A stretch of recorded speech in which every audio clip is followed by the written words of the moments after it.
அஸ்ஸலாமு அலைக்கும். அகைன் ஒரு நியூ ரெசிபியில் மீட் பண்ணுறதுல ரொம்ப ஹாப்பிங்க. இன்னைக்கு ரொம்பவே ஈஸியான மெத்தடில் ரெஸ்டாரண்ட்டில் கிடைக்கக்கூடிய ஷாயிர் பன்னீர் ரெசிபி தான் பார்க்க போகிறோம். டிலே பண்ண வேண்டாம், வாங்க நம்ம வீடியோக்குள்ளே போகலாம். கடாய் சூடானதுமே 2 டேபிள் ஸ்பூன் அளவுக்கு எண்ணெய் சேர்த்துக்கோங்க. இது கூட 1 ஸ்பூன் அளவுக்கு பட்டரையும் சேர்த்துட்டு பட்டர் நல்லா உருகி வந்ததுமே 1 ஸ்பூன் அளவுக்கு சீரகமையும் சேர்த்துடலாம். சீரகம் நமக்கு நல்லா பொரிஞ்சு வந்ததுமே 3 கிராம்பு, 2 ஏலக்காய், 1 கருப்பு ஏலக்காய் சேர்த்துக்கோங்க. கொஞ்சம் போல பட்டையுமே சேர்த்துட்டு இந்த ஸ்பைசஸ் எல்லாமே நமக்கு நல்லா பொரிஞ்சு வந்ததுமே இது கூட 2 பச்சை மிளகாய் நீட்டு வாக்கில் லைட்டாக கட் பண்ணிட்டு சேர்த்துக்கோங்க. இது கூட 1 ஸ்பூன் அளவுக்கு இஞ்சி பூண்டு பேஸ்ட்டையுமே சேர்த்துட்டு நல்லா லோ ஃப்ளேமில் வச்சு நம்ம வதக்கி விட்டுக்க போகிறோம். அந்த இஞ்சி பூண்டோட அந்த பச்சை வாசம் எல்லாமே நமக்கு போகணும். ஸோ ஸ்டவ்வை நல்லா லோ ஃப்ளேமில் வச்சு வதக்கி விட்டுக்கலாம். அப்போ தான் நமக்கு அடி பிடிக்காது. இஞ்சி பூண்டோட பச்சை வாசம் போனதுமே 1 பெரிய சைஸ் வெங்காயத்தை ரஃபாக சாப் பண்ணி ஆட் பண்ணிக்கோங்க. மீடியம் ஃப்ளேம்லேயே வச்சு நம்ம வதக்கி விட்டுக்கலாம். வெங்காயம் நமக்கு டார்க் ப்ரௌன் கலரில் சேஞ்ச் ஆகணும்ன்ற அவசியம் இல்லை. லைட் பிங்க் கலரில் சேஞ்ச் ஆகிட்டு வந்தாலே போதும்.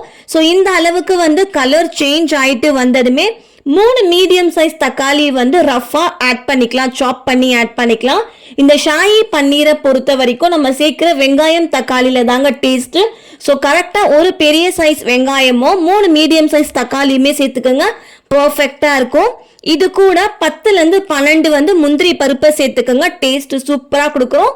இப்போ நம்ம ஆட் பண்ணுற இன்க்ரீடியன்ஸ் எல்லாமே ஜஸ்ட் 2 செகண்ட்ஸ்க்கு மட்டும் நம்ம கலந்து விட்டாலே போதும். ஸோ முந்திரி பருப்பையும் சேர்த்துட்டு ஒரு 2 செகண்ட் அளவுக்கு கலந்து விட்டுட்டு தேவையான அளவு உப்பையுமே சேர்த்துட்டு அகைன் ஒரு 2 செகண்டுக்கு நம்ம கலந்து விட்டுட்டு நான் கலருக்காக 3 காஷ்மீரி மிளகாயை சேர்த்துட்டு நம்ம லிட்டை க்ளோஸ் பண்ணிட்டு மீடியம் ஃப்ளேமில் ஒரு 4 நிமிஷம் அளவுக்கு விட்டோம் அப்படின்னா அந்த தக்காளி எல்லாமே நமக்கு வெந்து வந்துடும்.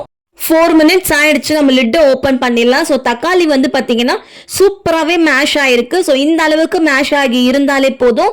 இந்த ஸ்டேஜில் நம்ம ஸ்டவ்வை ஆஃப் பண்ணிட்டு இதை பிளெண்டரில் மாற்றிட்டு கொஞ்சம் போல் தண்ணியை சேர்த்துட்டு நல்லா ஒரு ஃபைன் பேஸ்ட்டாக அரைச்சி எடுத்துக்கோங்க. எங்கேயுமே நம்ம சேர்த்த வெங்காயம், தக்காளி, இந்த காஷ்மீரி மிளகாய் அதெல்லாம் தெரியவே கூடாது. அந்த அளவுக்கு நல்லா ஒரு ஃபைன் பேஸ்ட்டாக இருக்கணும். கொஞ்சம் போல் தண்ணியுமே நம்ம சேர்த்து அரைச்சிக்கலாம். நல்லா ஆற வச்சு அரைச்சி எடுத்துக்க போகிறோம். ஸோ இது ஒரு சைடு இருக்கட்டும்.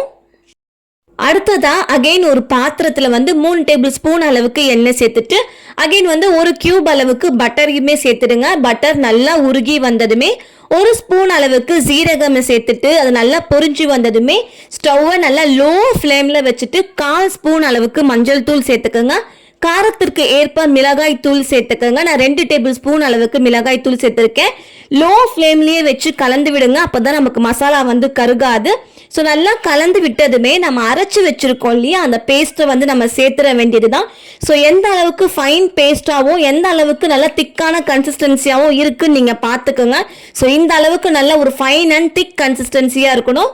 மிக்சி ஜாரில் கொஞ்சம் போல் தண்ணியை அலசிட்டு கூட நான் அந்த தண்ணியை கூட நம்ம சேர்த்துட்டு ஒரு 2 நிமிஷம் அளவுக்கு நல்லா ஹை ஃப்ளேமில் வச்சு கலந்து விடுங்க. கலந்து விட்டுட்டு அகெயின் நீங்கள் ஸ்டவ்வை மீடியம் ஃப்ளேமில் வச்சுட்டு லிட்டை க்ளோஸ் பண்ணிட்டு ஒரு 5 நிமிஷம் அளவுக்கு இதை நம்ம குக் பண்ணி எடுக்கணும்.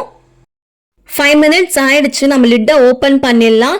ஸோ இது குக் ஆகும்போது தெரிக்கும்ன்றதுக்காக தான் நம்ம லிட்டை க்ளோஸ் பண்ணி குக் பண்ணுறோம். ஸோ இன்னுமே பார்த்தீங்கன்னா கிரேவி நல்ல ஒரு திக்கான கன்சிஸ்டன்சியில் வந்திருக்கு. பார்க்கவே அவ்வளோ சூப்பராக இருக்குங்க. ஸோ டேஸ்ட்டுமே ரொம்ப சூப்பராக இருக்கும். இப்போ தேவையான அளவு உப்பையுமே நம்ம சேர்த்துட்டு நம்ம கட் பண்ணி வச்சிருக்கிற பன்னீரையுமே நம்ம ஆட் பண்ணிடலாம். ரெஸ்டாரண்ட்ல சாப்பிட்டா உங்களுக்கு என்ன டேஸ்ட்ல இருக்குமோ அதே டேஸ்ட்ல தான் இருக்கும். ஸோ கண்டிப்பா ட்ரை பண்ணி பாருங்க. பன்னீரை சேர்த்துட்டு ஜஸ்ட் லைட்டா கலந்து விட்டுட்டு 1 ஸ்பூன் அளவுக்கு கசூரி மேத்தியுமே நல்லா க்ரஷ் பண்ணிட்டு ஆட் பண்ணிடுங்க.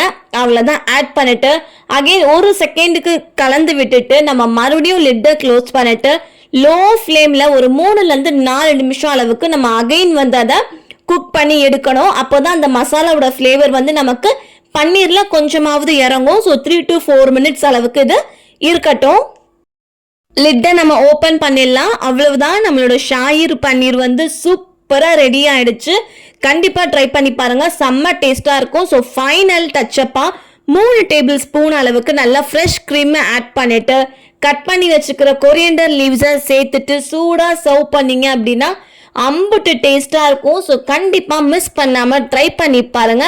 இது சப்பாத்தி, ரோட்டி, நான், பூரி, பரோட்டான்னு சொல்லிட்டு எல்லா விதமான டிஃபன்ஸ் ஐட்டம்ஸ்க்குமே அவ்வளோ சூப்பராக இருக்கும். ஸோ மிஸ் பண்ணாமல் ட்ரை பண்ணி பாருங்க. இது வரைக்கும் நம்ம சேனலை சப்ஸ்கிரைப் பண்ணலை அப்படின்னா மறக்காம நம்ம சேனலை சப்ஸ்கிரைப் பண்ணிக்கோங்க. பக்கத்தில் இருக்கிற பெல் பட்டனையும் ப்ரெஸ் பண்ணிட்டு ஆல்ன்ற ஆப்ஷனையும் ப்ரெஸ் பண்ணிக்கோங்க.